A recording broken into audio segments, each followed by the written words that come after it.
You are now tuning in to the Relentless Project.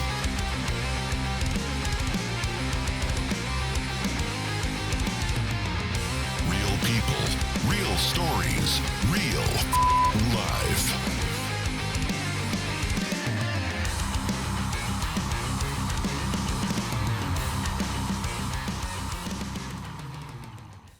What's up, everyone? I'm Ish with the Relentless Project, and I'm here with Ash and his wife. I'll let them introduce themselves in a second, but you guys may recognize him from one of my first episodes on the Relentless Project, the one with Ash. If you haven't watched it, highly recommend it. But we're here we're going to do something a little different. We're going to start a mini-series based on something that's been going on in his life that has ignited this this push to pull lessons out of life and perseverance, and kind of what the definition of being relentless is. He exemplifies that. He's the perfect example of the Relentless Project. So I'm going to turn it over to them so they can tell a little bit about what we're doing here and what to expect. And this is going to be a little collab of TRP with Smash. It's going to be called the Smash series. So I'll give it up to you guys to introduce yourselves and kind of what we're doing here. Cool. Thanks, Ish. So James, Jess, we are the Ashes. So I was on one episode with Ish a while back, and we've had some big life changes over the last month or so. Oh, just little, yeah. yeah. But I don't tend to let a whole lot of people close to me. I don't let a lot of people see a lot of the things that happen behind the scenes or under the surface. So when I have in the past, people have said, "Oh, you should write a book about that," or "Oh, you should do a podcast," or I've heard that numbers and numbers of times over the years. And frankly, I'm just like a little shy, a little private, and a little introverted, and tend not to throw myself out there. And, but the news over the last month or so has changed my perspective a little bit on that. So It suddenly seems a lot more important. It does. Yeah. So what is this news? Yeah. In the end of January, I was diagnosed with multiple myeloma, which is, as of right now, a terminal cancer. Now, I've heard from numbers of different people, hey, sometimes you have 4 or 5 months left with this, and I know people that have 10 or 15 years. So we don't really know what the future looks like. Right. So 20 years ago, the average prognosis was 8 months to live. And there's been a lot of new therapies. Even in the past 2 years, a lot of new things have come out. And I think the most recent official stats is your 5-year survival average is something around 40-50%. Yep. 40-50% of the people will still be alive at 5 years. And it may be a little bit better than that now because a couple of new things just came out in this past year, and that's not included in those official stats. But when you look at averages, even if the average for your age and otherwise healthy self, the average may be 6 to 8 years, which is what our doctors are telling us. There's a whole spectrum to that. Some Right. people, it's a year. Some people, it's 10 years. Right. We've heard of people who are 15 years out. So we don't know, and we won't know until we get there. Yep. So that all being said, I look back on the lessons in my life, the things that I've learned through experience and hardship, and through other people. Like my gramps was a huge influence on me. And as I became, more into my adulthood, there's been a number of times where I was thinking like, man, I wish Gramps was still around. I would like to ask him this or ask him that. And so I also think of, if Jess's and my shoes were reversed, and I don't know, if I didn't know how long she was going to be around, I would want some kind of memento. I would want some kind of video. I'd want to hear her voice. I want to hear her stories. And I don't know if I'm going to be around for, like seeing Tyler get married. I don't know. I don't know if he'll want to say, I really wish I had heard this lesson from James, or I wonder what he thought about that. Tyler is our 16-year-old. Yeah. So part of my hesitance in doing a podcast or videos or a book or anything like that has always been like, there's nothing really special about me. Like everyone lives a hard life. Everyone has those hard things in their life. And what would make me so egocentric to think that someone wants to sit down and hear me run my mouth? But the reality is, a lot of the things that I've worked through in my life are because someone else dealt with something really hard, and I leaned on them for their experience. And so if not for Tyler and Jess, I know there's going to be other folks that may benefit from hearing my experiences in life. And not because I think I'm special. Quite the opposite. I think I'm very normal and very ordinary. And I know that ordinary, normal people go through some really hard shit sometimes. And so sometimes it just takes hearing someone else's story to know that, you can make it through too. And so that's kind of why we decided, okay, it's probably time to start doing some video, probably start doing some lessons. And we're not here just to talk about cancer. Cancer was what kind of prompted us to do this. It lit the fire. But the real reason is the things that you've experienced and overcome in your life that prepared you to face mortality and to face cancer the way that you are, because it's very unusual. It's not a typical response to this type of disease. You're handling it in a very unique way, and it's because of your life lessons. And so that's part of what this is. It's not about the cancer. Smash cancer. Yes. Cancer will be smashed. Yes, it will. It will be smashed. And I think if people see your first episode, they'll kind of get a little understanding of why you're wired the way you are.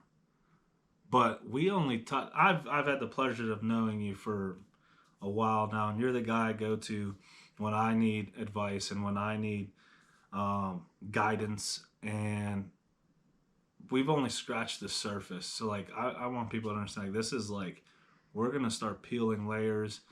I thought you were extremely vulnerable before, and we didn't touch a lot of stuff. We didn't get near. Yeah, and you were like, hey, you were hesitant on doing this, and I kind of twisted your arm a little bit and told you, like, but in doing this, like, you're gonna be affecting a lot of, like, I don't know if you even understand how much you've inspired people already, just on how you decided to approach this. No actions yet, just that you decided to approach this in a certain way. People at work, people I'm close to, like, you've inspired them to start changing how they view life, how they approach situations. And this is a journey. This is going to be a marathon race that you will finish. I truly believe that. But we're going to pull a lot of experience and life lessons in this, and that's why I'm glad you're doing this. I'm glad you're leaning into this. Thank you. One of my favorite movies is Fight Club, and there's a scene in there that I thought of probably within a week of getting this diagnosis, and I'll frame it a little bit. So Tyler Durden and other dude goes up to the convenience store, grabs the Asian guy out and holds him at gunpoint down on his knees, and Tyler Durden's going through his wallet and like, you have a community college card. What were you going to study? And he says he wanted to be a veterinarian. And essentially he says, all right, you've got 6 weeks. If you're not on your way to becoming a veterinarian, if you're not enrolled back in school, I'm going to kill you. I'm going to shoot you in the face. No one's going to be able to recognize you. Your life will be over. And then he lets him go. And then guy was like, dude, that was super fucked up. Why would you do that to him? And Tyler's like, he's going to wake up tomorrow morning and his breakfast is going to taste better than it ever has before. The sun will be brighter and, life will be better.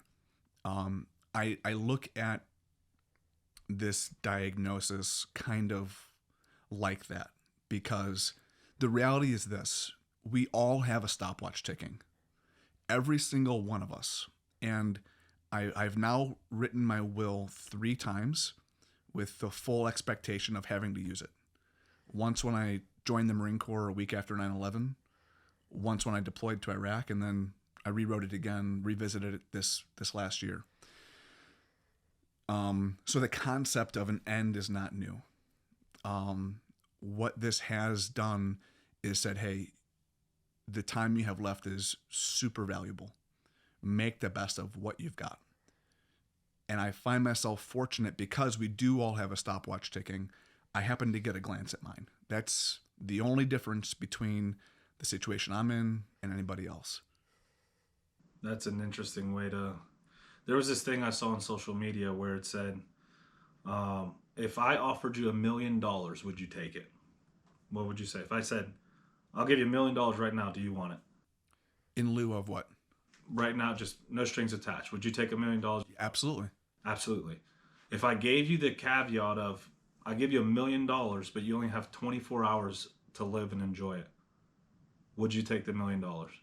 Not a chance. So your life... What's more valuable? Exactly. Your time, your life is worth more than $1 million. Right.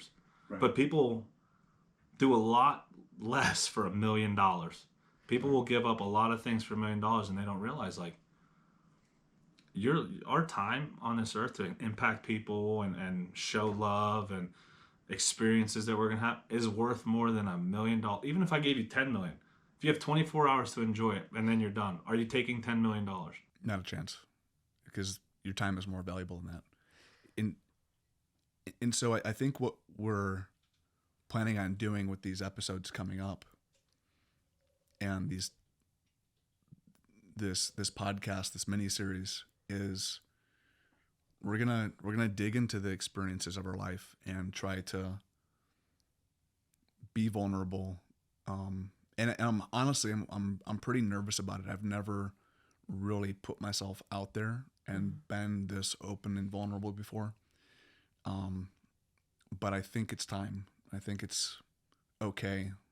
And I think the end is worth the means. Right. So what's what can you expect for? Are you trying to like do this? I don't see. Let me stop. It's not a mini series. I'm gonna tell you that right now. It's gonna be a macro series because we're gonna be doing this for a while. Okay. If there's anyone who can take this on head front, it's you. And if I had $1 for every person who said that, we would be retired, or we would hire someone to do this for us. We should make that happen. Yeah. Every time, $1, please. $1, yeah. please. No, but all jokes aside, like, yeah. I think mental fortitude plays a huge role in our health.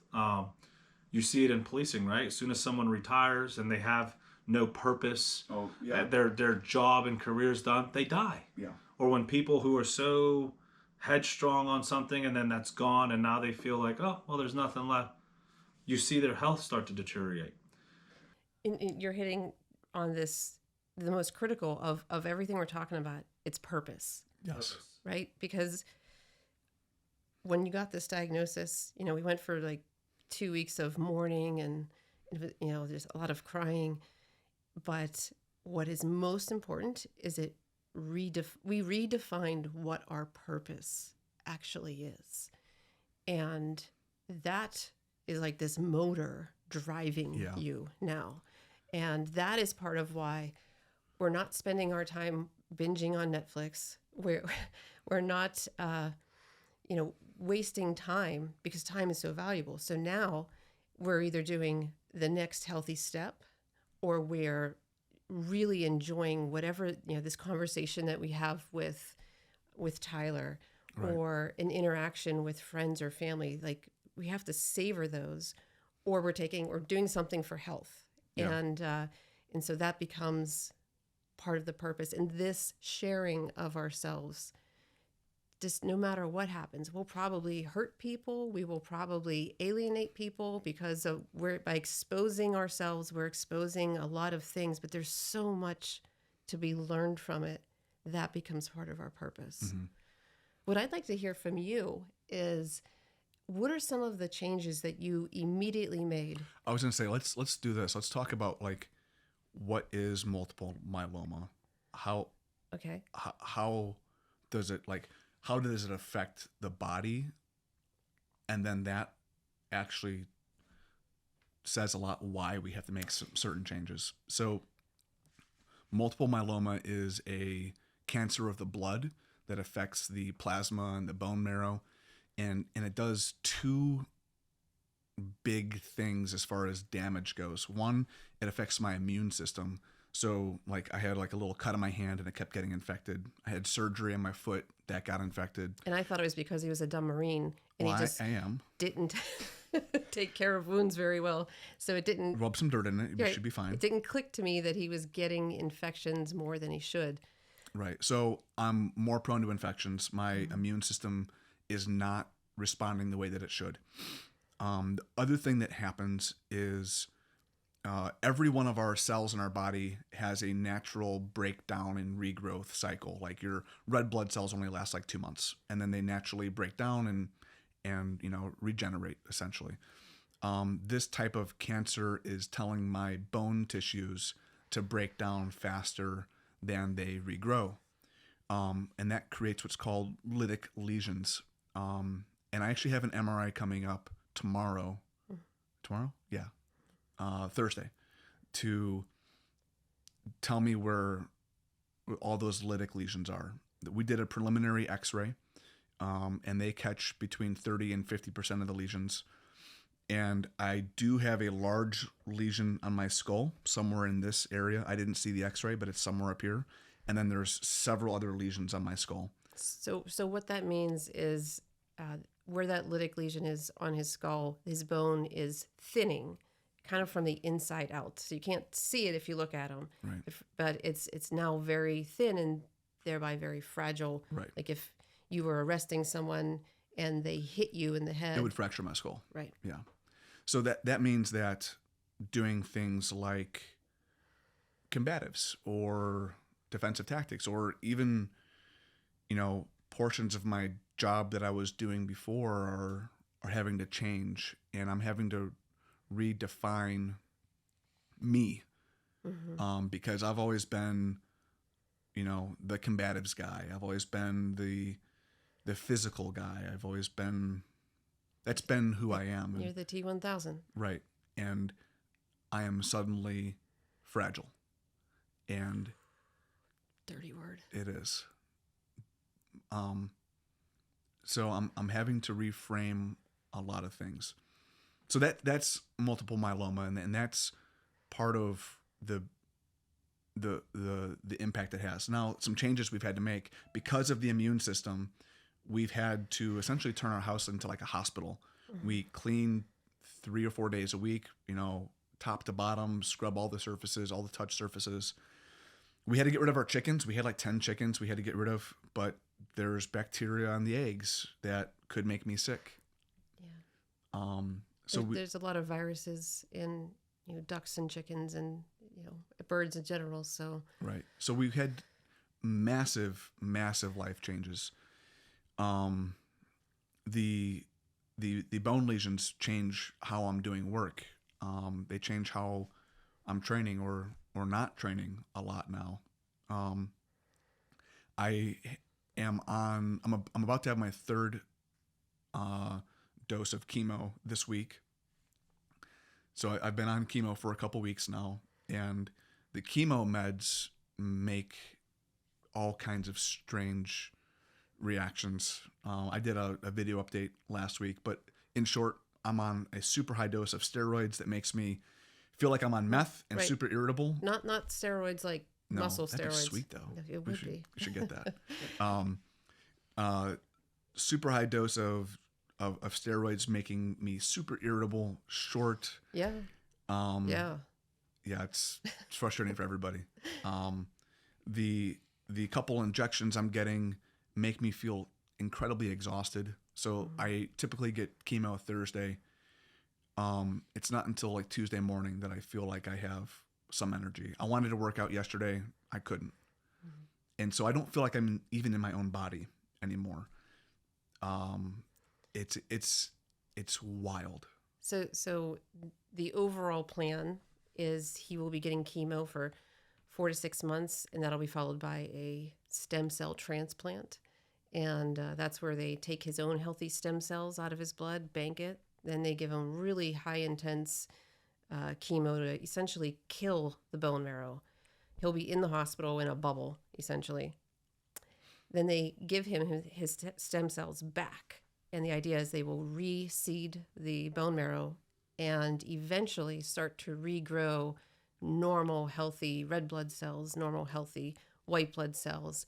And ideally, he would go into remission. And he'll be very immunocompromised for some time. But once he's in remission, he won't be so immunocompromised. You'll have a pretty normal life, except for the bone lesions you've already developed. Right. They really don't go away. And some people stay in remission for a few years. Some people not so long. We can't predict. And the way this disease currently goes is eventually you relapse and you start this thing all over again. Different course of chemo drugs because the cancer adapts. And it'll look the same but different. Right. And so that's the overall course. But what I really want you to talk about is, what did you, James, do as soon as you found this out? You immediately were on YouTube and you were looking for, we're going to go the traditional medicine. We found good doctors. We learned what the treatments were. But there were other things that you did that were very different. Yeah, so immediately I'm looking at nutrition, diet, exercise. What are the things that I can do kind of homeopathically to manage and fight the cancer? And between Peter Attia's book and tons of other research out there, it's very, very, very clear that cancer loves carbohydrates. There's not even a debate on it anymore. It's very clear. So I have moved to an entirely ketogenic diet, meaning that I consume, of my calories, less than 5% of my calories come from any sort of carbohydrates. Like a glass of milk has 11 grams of carbs in it. And that's more than that's about half of my daily value of carbs that I'm allowed to have for the day. So on top of that, we have moved to eating almost all organic and grass-fed and super hippie kind of food diet, right? I call it clean keto. Yeah. Because, most of the food we get at the grocery store has pesticides on it. Seed oils. Right. Seed oils are in everything. So essentially we're eating grass-fed meat and organic vegetables. Right. And that's about it. That's about it. And our neighbor made some amazing keto cookies. I don't know how they exist, but tears they to were my eyes. amazing. So happy.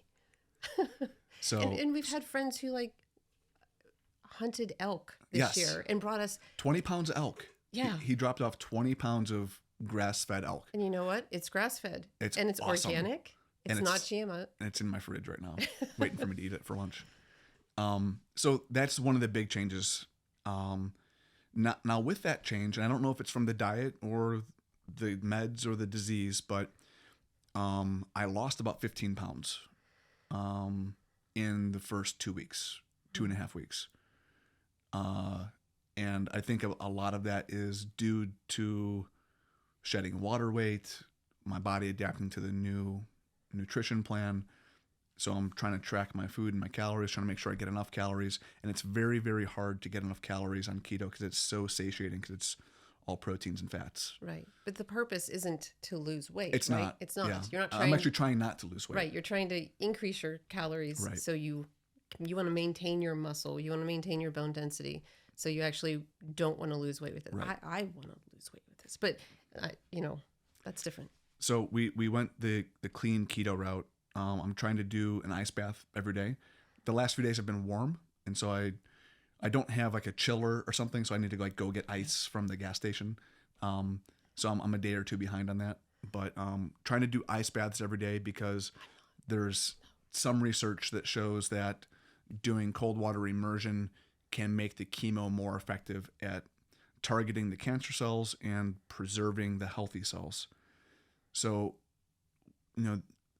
essentially nothing's off the table. Right. As far as interventions we're going to try, or things that we're going to try to do to give us the best chance for this. And where does cancers like this come from? The prevailing thought is there's a genetic predisposition, so you're kind of at risk based on your genetics. But it doesn't happen unless there's something in your environment that turns on a gene. Right.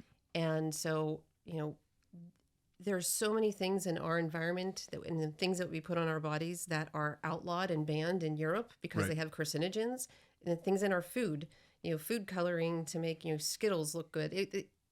These things are outlawed in other countries Right. because it's proven that they're carcinogens. So not only have we changed our food, but James started, researching, okay, how do I, Our soap in our bathroom, Yeah. like for our showers, like shampoo, mouthwash, toothpaste, so we actually make our own mouthwash now. deodorant.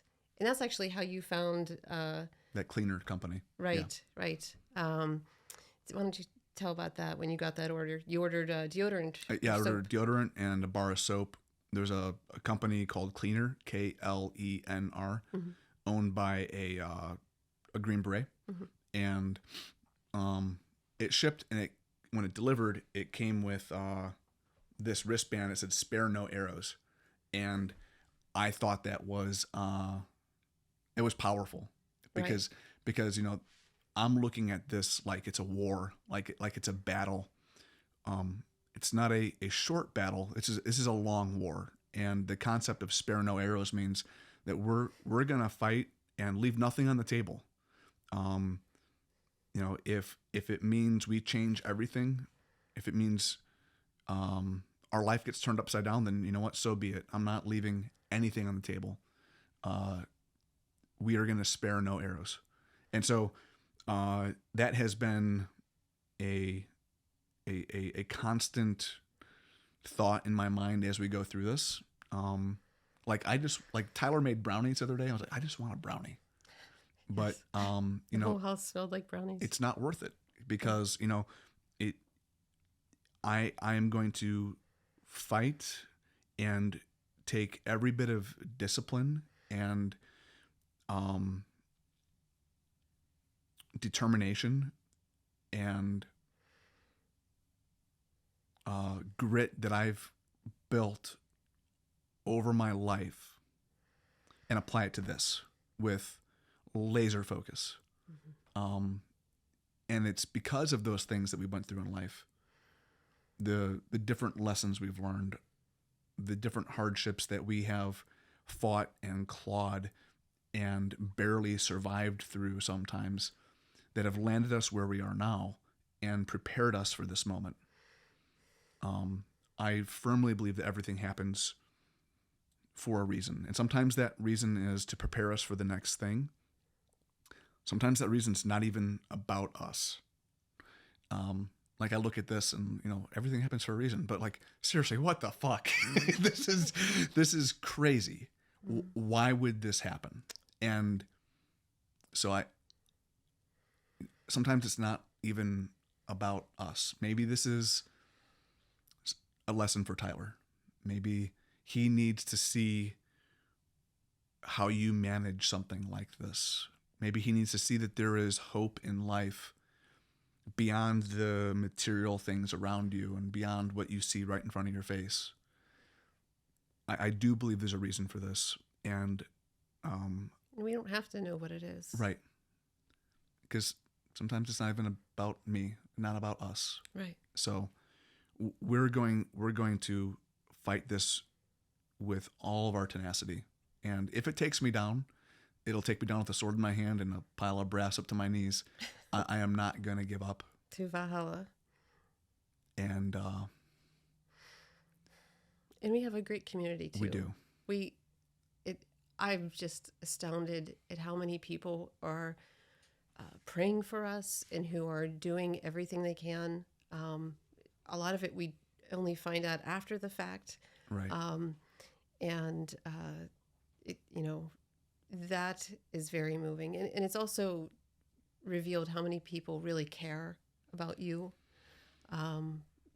from the prior places that you've worked and our different friend circles. We are friends with Lodestone. Right. There's so many communities that are doing various things to really support us, and that's hard because I don't like to take charity. I don't like to take charity. I don't like to even look like I'm holding my hand out for like an offering. The elk meat was pretty cool. It was amazing. But the idea of living like a victim waiting for a handout or trying to dramatize a situation to say, hey guys, look at me, give me things. Like victim mentality is abhorrent to us. Yes. And there's been people in our lives that have lived that way very overtly, and it's put a terrible sour taste in my mouth. And that's also one of the reasons why I'm very hesitant to do this, because I don't even want the perception that I'm doing this for some kind of drama pity party, like look at me kind of thing. So it's been hard for us to actually check ourselves and say, this isn't about us. Actually, right. It's not about us. It's not about are we being victims or not. We're fighting this, and this is part of why people want to help us. This is part of why our communities want to get behind us, because it's so inspiring to see you face this and run head first, sparing no arrows, and fighting this with everything that you got. And so we've reframed ourselves to say people reaching out to us, it's not only is it not about us, it's about them too, because they're so distraught. They want to feel like they could help and contribute, and that helps them just as much as it helps us. So we would be doing people a great disservice to say, no, don't help. Although it's hard. It's hard. Yeah. It's hard. But I think what's most important is that we have a community that's banding together in different communities that are banding together in their own ways, and that's inspiring to us too. It really is. I tend often not to have a very high opinion of myself, and it's a thing. I know, right? But it's a direct contrast to how I often see myself. It's strange to me, and maybe it's part of what I need as we work through this. Do we want to hit on any of these lessons from our past today, or do we want to save that for? We'll save that. We'll save that. Okay. Yeah. I think just kind of a overview of what's happening, where we're at, and kind of what to expect. And thank you, Ish. Truly, thank you so much. Don't even need to mention it. I'm gonna pull from this like everyone else. So it's an honor to actually be in the same room and like have direct access to you. So that's my flex. Everyone else does. Well, I have very few people I consider close friends. I probably count them on one hand or maybe two, but you're one of them. So I appreciate that. Thank you. Same. I mean, you're the go-to guy. You've always been the go-to guy for everyone, and that can be heavy sometimes. So I'm hoping that you sharing your story like inspires more people to become go-to guys, because you're a good dude. Thanks, and you have this like aura that infects people. And I call it an infection because the people who don't want it, they don't have a choice but to be better when they're around you. So I appreciate you for being extra vulnerable and sharing your story. And I'm sitting here and the U.S. flag is like waving, and I can see it. It's like crazy. But I appreciate you sharing your story. And this is one of many to come. So thank you for even reaching out, because I know you're not one to be like, hey, bro, can you? And I say no. I always say no immediately. I'm like, nope. Because I want him to be like, ish. Like, really? Like, no, of course not really. But I want you to feel what it's like to say no. Because I always say this too, because you're such a good dude. And you need to lean on your community. It's something I have trouble with too. I want to fix everything myself. And that creates pressures that we don't really need. So lean on your community, lean on your brothers and sisters you've created. We're here because of the things you've done.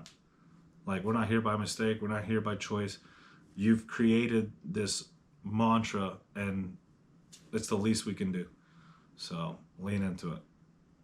Thanks, man. Of course, anytime. Well, all right, folks. Till next time. This is the Smash series. Later. Thanks.